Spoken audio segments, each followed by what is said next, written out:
All right, you're going to do a business impact analysis. I love the slide. You analyze the business to determine impact in a business impact analysis. Very good stuff, right? You want to find out, first of all, what's the likelihood of a threat being realized, of a vulnerability being exploited. Good way to do that is to look at the threats. Most common threat, most organizations with any form of IT, power outage, mostly unintentional, sometimes intentional. Anyone think of recent years power outages that were of significant impact?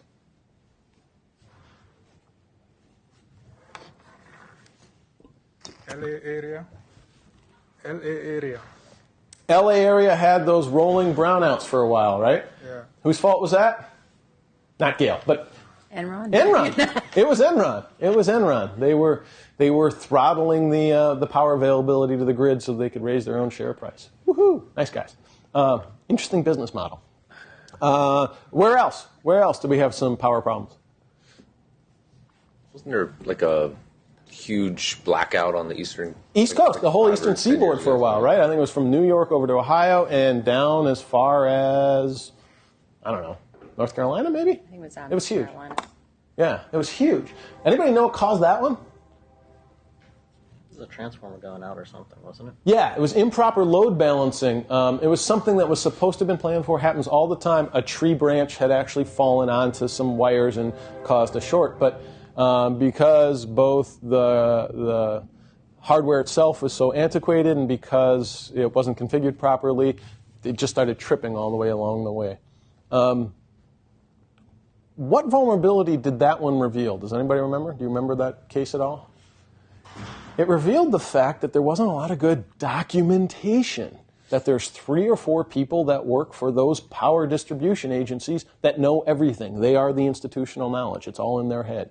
You know, they know where that wire goes or what circuit trips what. Documentation is important. Good. Water is the second most common. Too much or not enough? What's too much? Flood. Good. Florida. Water mains being, what's that? Florida is being flooded right now. Is it? Yeah, Tampa. No fooling. I didn't know about that. I did not know about that. That's sad. Tampa's a nice town. Yeah, ever been through a flood?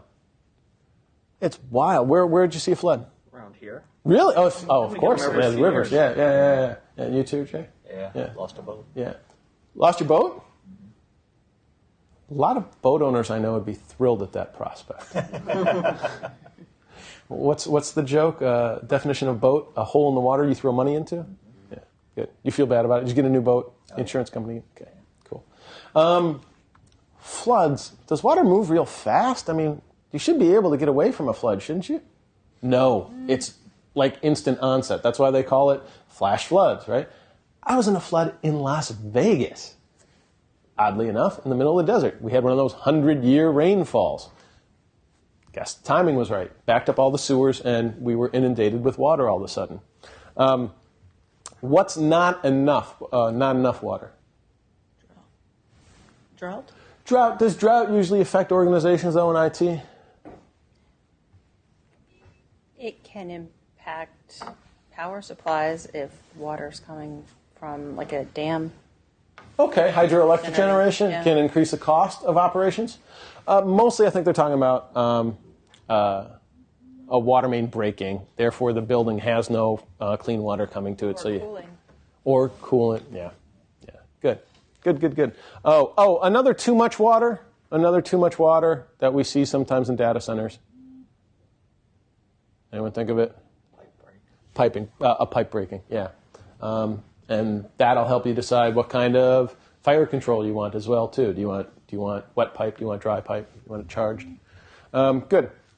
Lot of other common events.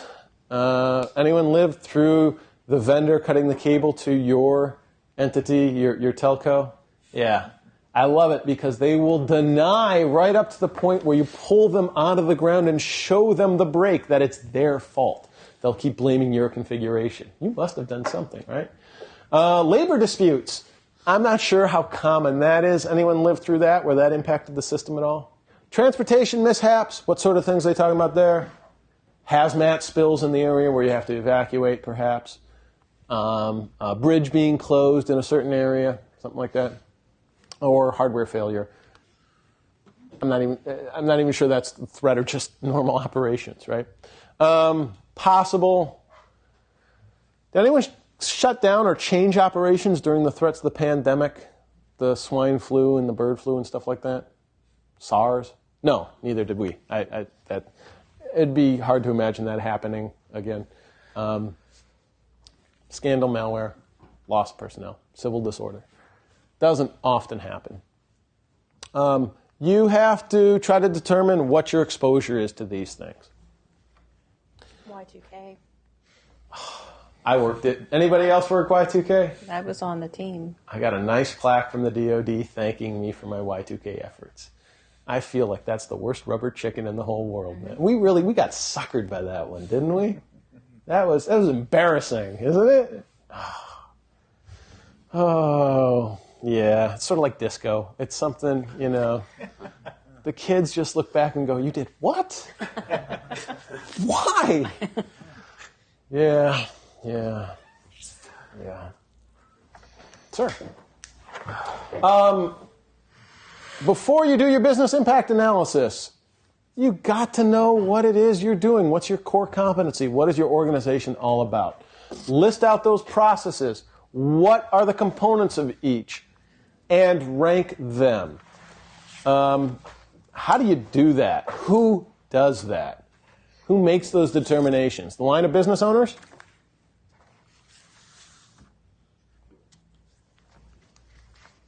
I think would be involved. Jay was kind of shaking his head.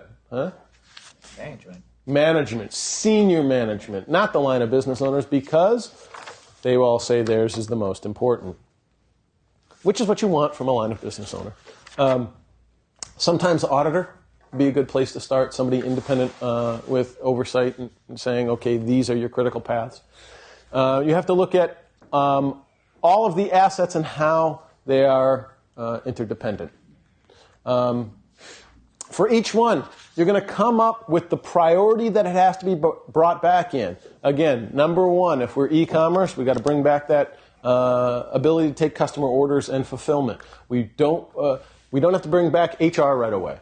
We can wait a few days. Maybe we'll wait a couple of weeks before we even tell them that there was a problem. And you have to figure out what that time is going to be.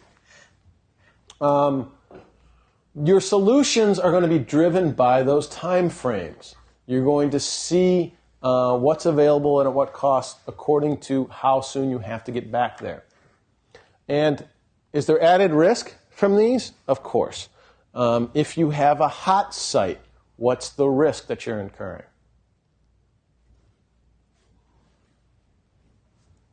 It's another security hole, basically, or potential. Yeah, if you're not putting all your data there, you're certainly putting your configuration there. You're letting an attacker know exactly, hey, here's what my live environment looks like. If they're able to breach that, they can take a look at it and find vulnerabilities that way. Also, it's expensive, right? Good. All right, key goals. Recovery time objective. The amount of time you can do without something before you become irreparably damaged. Again, if it's e-commerce, maybe you can only spend 4 hours without customer ordering capability before you're going to go out of business. Maybe you need that cash flow. That's important. Can anyone think of entities that need close to 95 or 99% uptime because this recovery time objective is very low, that you're talking about minutes or hours instead of days? Anyone think of a business like that? Hosting providers? Yeah, because, well, where are the customers going to go if they lose their websites for a few days or their services for a few days? Legal, then somewhere else? Yeah, exactly. First they're going to get damaged. First they're going to switch. Then they're going to try to recover all the damages. Very good. Very good.